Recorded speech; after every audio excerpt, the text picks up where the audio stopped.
আজকে রেসিপি চিংড়ি মাছ দিয়ে কচুর শাক। শাক করার জন্য কচুর শাককে আমি কেটে ধুয়ে নিয়েছি। এবার কচুর শাকটাকে আমি সেদ্ধ করে নেব। কচুর শাকটা সেদ্ধ হয়ে গেছে। এবার আমি এটাকে ঝুড়িতে জল ঝরিয়ে নেব।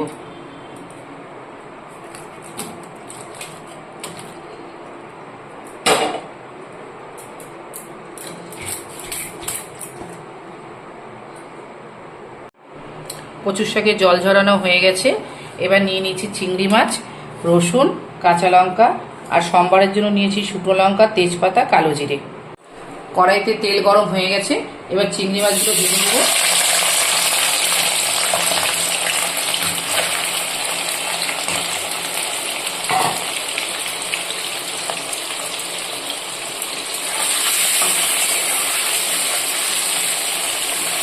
এবার দিয়ে দিচ্ছি নুন, হলুদ,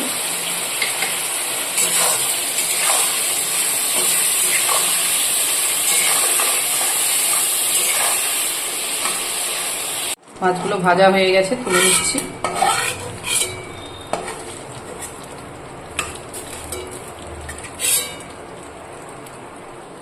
ওই তেলের মধ্যে দিয়ে দিচ্ছি শুকনো লঙ্কা, তেজপাতা আর কালো জিরে দিয়ে আমি এটা নাড়বো। নেড়ে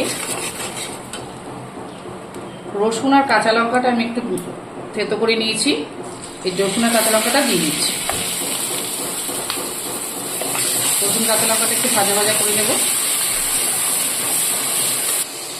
মশলাটা ভাজা হয়ে গেছে।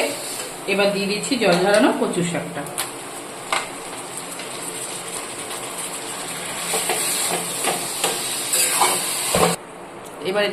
এবার দিয়ে দিচ্ছি একটু স্বাদ মতো নুন আর একটু চিনি।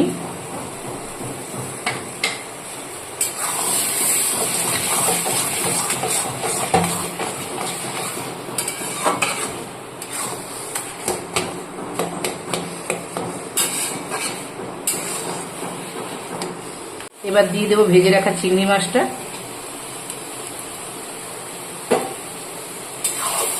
দিয়ে আর একটু কষিয়ে নেবো ভালো করে, নেড়ে চেড়ে। আমার কচুর শাক হয়ে গেছে। এবার এটাকে নামিয়ে আমার কচুর শাক রেডি। আপনারা অবশ্যই বাড়িতে ট্রাই করে দেখবেন। ভালো লাগলে লাইক, কমেন্ট, শেয়ার করবেন।